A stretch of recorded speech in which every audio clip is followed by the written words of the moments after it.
Hey everyone, this is Joe from Loudwire. Joining me again today is Bruce Dickinson of Iron Maiden. But we're going to be talking a little less Iron Maiden this time because, Bruce, you have this gigantic North American spoken word tour that's coming up in 2022.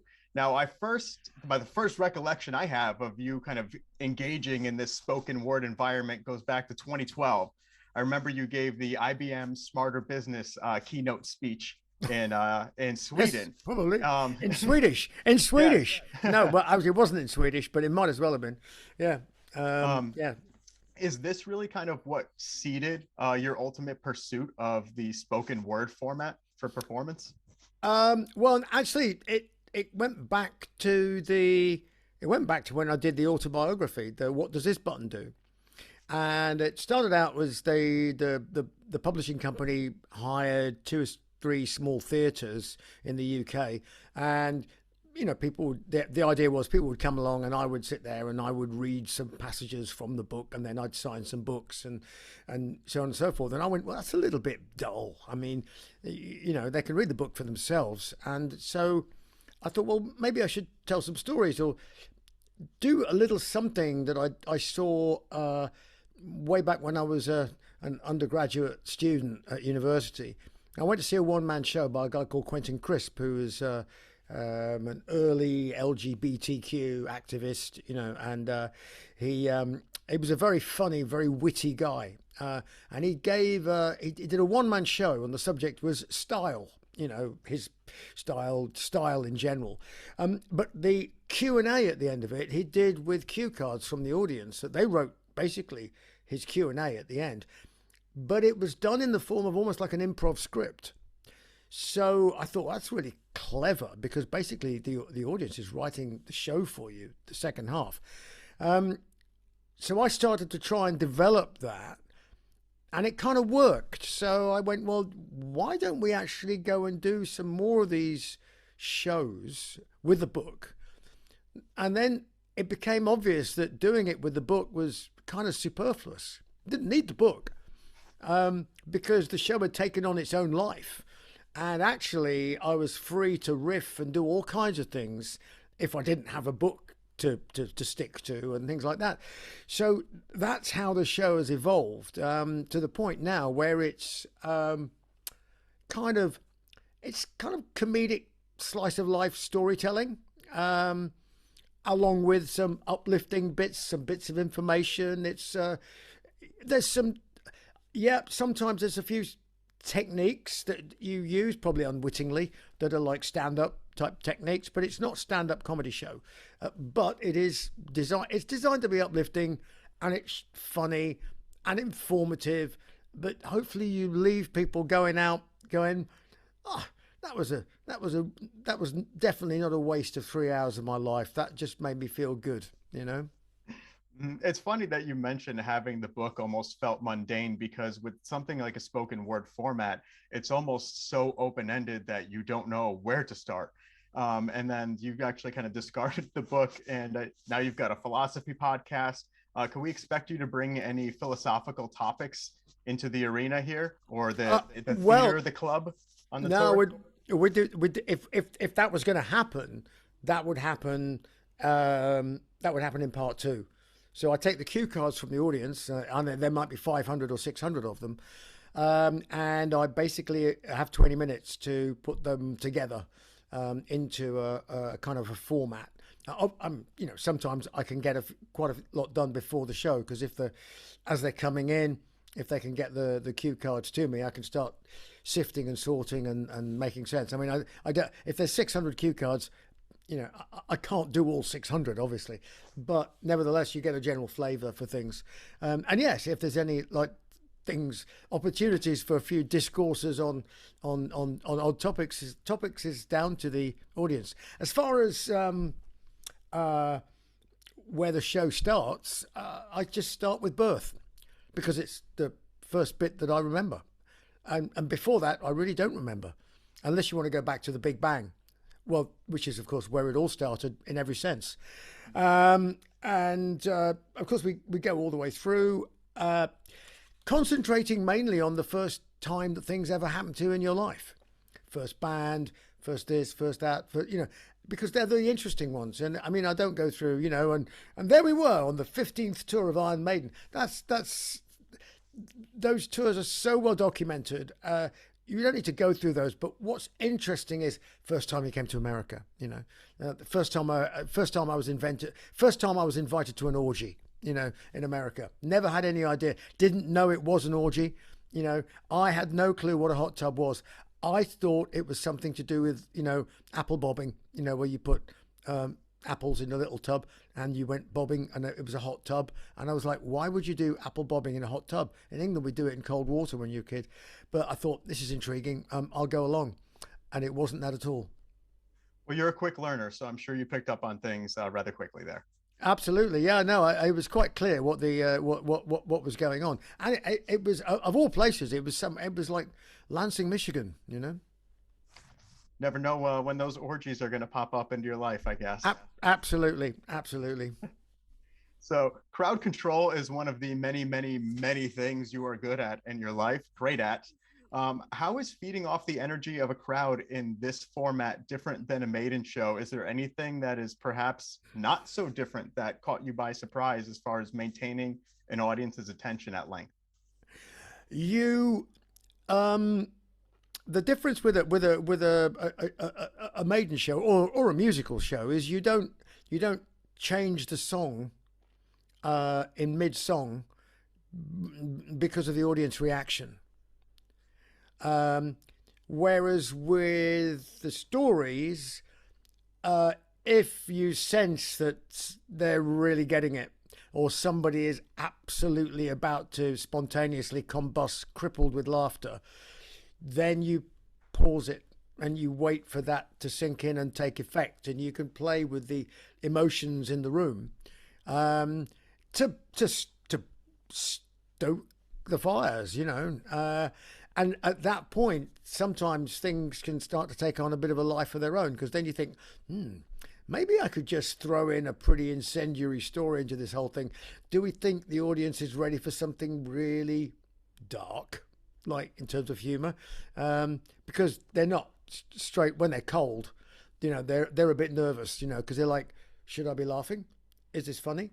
So you kind of have to get through who you are first by just keep going, and eventually they'll go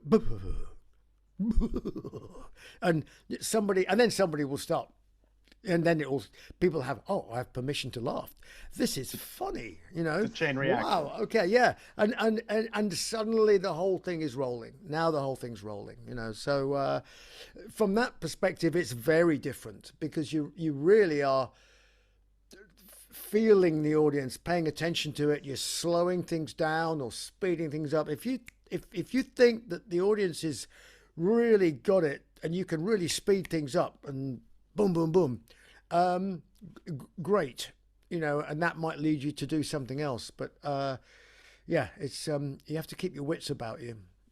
Mm-hmm. Now, you mentioned it's not stand-up comedy, obviously, but there is the concept of comedic relief throughout storytelling, throughout all of human history. Yeah. And stand-up, I believe, really is an underrated art, because it's supposed to look like a natural conversation, like you're saying these things for the first time. What have you learned about pacing your storytelling in terms of drama and humor and giving it this sort of arc? I've got some... I suppose I've got some I actually wrote them down. I mean, not scripted, wrote them down, but I write down the events around the particular stories, because I can tell the stories in different ways.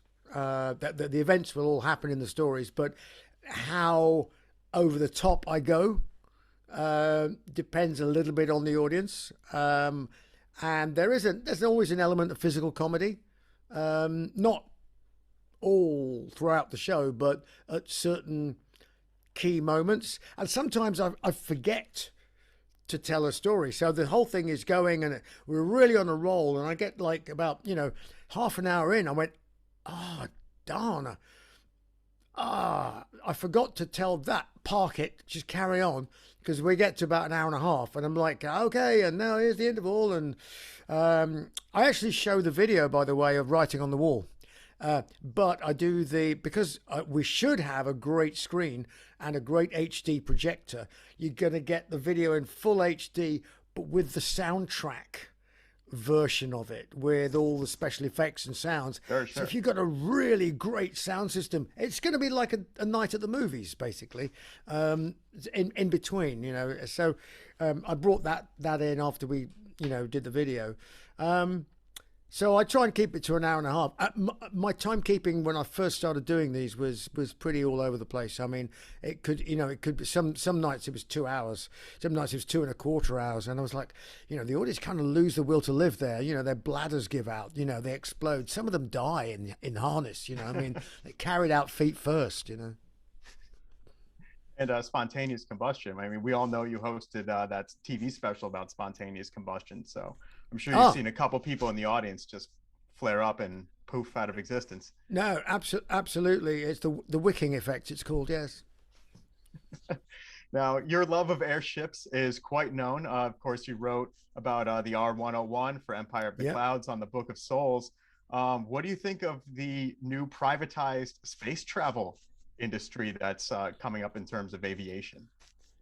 Well, I mean, I think the space tourism element of it is frankly the least important thing for mankind in the world. I mean, honestly, people say, "Oh, wouldn't you want to go up on the top of a firework, you know, and spend, you know, I don't know how many, $250,000, $500,000, or whatever people pay for it?" I'm sort of like, well, kind of no, because you're basically just kind of self-loading freight that's not doing anything. You're just sort of floating around going, oh yeah, that's cool. I mean, I could think of lots more things that if I was going to go and blow however much money it would be, more interesting and more useful things to do with it, you know, than just you know, floating around looking at the blue marble. You know, there's more things to do. There's a lot of stuff going wrong down here that needs fixing. Well, space is very important. It is, but I think space tourists are the least important bit of it, for me anyway. Now, do you see the industry as being necessary to help push humankind into space, whereas ultimately where we're going to need to go as we keep exhausting our resources on this planet, we might have to look elsewhere? Well, the fact of the matter is there's plenty of resources on the planet if we manage it correctly.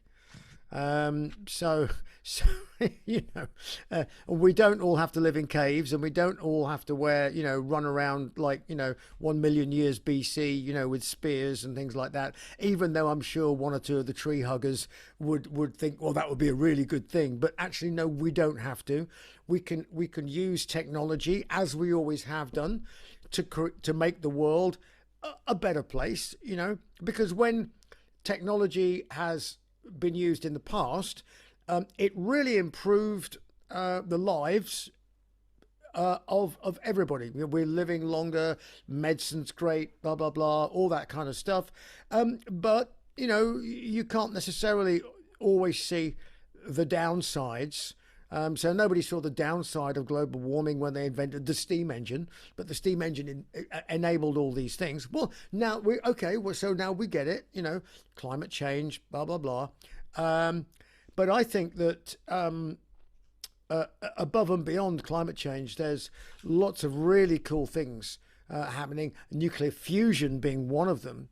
And the problem in the future could be that whilst we're all talking ourselves into disaster scenarios, now the problem could be confronting a situation where we have such over-choice of where do we go. So at the moment, it's like everything's going to be battery cars. I mean, battery cars, battery. What about hydrogen? Oh, well, it takes a lot of electricity to generate hydrogen, which is true, to electrolyze hydrogen. However, if in 10 years' time you've got viable fusion reactors that are basically non-polluting, you can produce enormous amounts of hydrogen. and that's absolutely. I mean, you put hydrogen in, and out comes water out of the back, and guess what? It just gets recycled. So, all of these things are choices that we could have in the future, and I think we just need to be careful. I can remember a time when everybody was told a few years back, 10, 15, 20 years ago, that what they had to do was all buy diesel cars. Because if you bought a diesel car, it burned less gas and it was less blah, blah. Well, no, now we know it's not less polluting. It has all kinds of problems with diesel fuels and particulates and stuff like that. So it's now scrap your diesel car. But all of these were government initiatives. And sometimes I think that governments, they tend to jump feet first into things. And sometimes a lot of it's too much sloganeering and not enough concentrating on the realities and the choices, that people are going to have to make, because it's people that are going to have to live with these decisions. Governments do just love to make slogans out of things, Yes, and and it annoys me because but it's a human characteristic that humans don't like choice. They do like choice a bit, but they don't like too much choice. And so, unfortunately, our behavior as a species lends itself to stop, go, stop, go, stop, go policies. So until we can evolve another 10,000 years, mind you, we might be extinct by then because AI might just do away with us. Yeah, that's always kind of been the the long-standing threat to us is artificial intelligence. But I think one of the most interesting things about some of these, I guess, more doomsday scenarios is that it creates a sense of urgency, something that we saw with the vaccine and how rapidly it was developed, and what we'll hopefully see for maybe alternative fuel sources. I mean, like you said, reef in the sail at the edge of the world, right? Yeah, absolutely. It feels a little bit like that. Yeah. Which, of course, the reef is out at the edge of the world, because you have to assume, therefore, that the world is flat to begin with. Which is like, well, what do you do with all the water as it goes over the edge? Why aren't the oceans dry? I guess there's another world hanging on upside down underneath. Yeah, we'll find out when we get another 2 feet of ocean rise, thanks to some glaciers collapsing. Yeah. But speaking of that song, that was written with Roy Z. It's been a long time since Tyranny of Souls. Have you had any opportunity the last couple of years to work with Roy and get some solo material going? Right. Well, I am obviously coming over to do the one-man show. When I get to the end of the one-man show thing in the end of March, then the idea is I've got about 3 weeks cooling my heels somewhere, like lie down in a darkened room for a couple of days and recover from the tour, and then put my singing head on and go and have a chat with Roy, because we've already got a bunch of material, but we need to organize it a little bit. We've got demos and everything, but we need to organize it a bit more properly and be a bit more serious about it. Maybe write a few more tunes, and then basically leave it down to Roy and say, okay, well, we've got what we want to do. He can go off and start doing backing tracks and things like that. Obviously, I'm going to be going out on tour with Maiden, but we made Tyranny of Souls that way. Tyranny of Souls was done not exactly remotely, well, kind of remotely, in that, I wasn't physically present when some of the backing tracks were done, but he sent me the back tracks and I listened to them and went, hey, these are cool, and some of them I wrote the words to the back tracks, because, and the tunes and everything. And some of them we had already done. So mixing and matching like that sometimes gets great results. Worked on the last one, Tyranny of Souls. I love that album. Yeah. Navigate the Seas of the Sun is just one of my favorites, and there's a few songs on there that I'd like to revisit. That definitely would be great live. Mm-hmm. And now you mentioned, of course, the Legacy of the Beast North American tour that's going to be coming up. So great to see Iron Maiden's going to be coming back to North America after we've had to deal with all these issues with live music and COVID and everything. Now, word is there's going to be a Senjutsu world incorporated into these kind of rotating sort of stage sets that you have set up. What can fans expect to see new on this Legacy of the Beast tour? Well, we can't change the tour that much because they've all paid their money to go and see the Legacy of the Beast show, and it is a great show. So we're going to keep all of our Spitfires, flamethrowers, Icaruses, all that stuff, graveyards, lanterns, everything.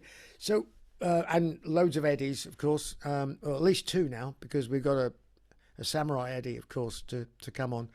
So we're not going to, subject people to more than two or three songs from the new album. Yeah, probably do them at the beginning. I mean, obviously, Writing on the Wall, everybody knows. A title track we've got to do. That'll be it. But of course, Senjutsu is be a fantastic opening song. Very dramatic. Yeah. It's I can envision something like on the Book of Souls when you came out with the smoking cauldron and really. Oh yeah. Setting the tone for the rest of the night. That's right. Yeah, and the big doom, thing that we had at the beginning. Yeah, I'm sure there's gonna be some more animation or something that we could expect on the LED boards too, like we've seen on a couple recent tours, kind of previewing everything getting set up. Although we got the boards on either side of the stage, but we're still we're still theatrical backdrop guys. When it comes to because I mean they just look fantastic. They do. They look so good. I mean, and sorry, it's like, when you have like the big LEDs things, I mean, it's like staring at somebody's gigantic iPhone with like stickmen in front of it. So. I like the lighting is just so much more effective, for us with what we do with the backdrops. I mean, I'm not against, I'm not against the LED technology and everything else per se. I mean, but for us, it works great with physical scenery and backdrops. Yeah, the proper backdrops are becoming a little bit of a rarity these days. So I feel bad for the crew having to load up about 15 of those every night. But yeah, they just fit in big sacks, like big socks, Mm-hmm. Well, Bruce, thank you so much for your time. Always a pleasure to talk with you. The Spoken Word Tour, can't wait to see it. And then, of course, we're going to see Iron Maiden back out on the road. So double duty for you next year. We'll see you everywhere. Fantastic. Cheers, buddy.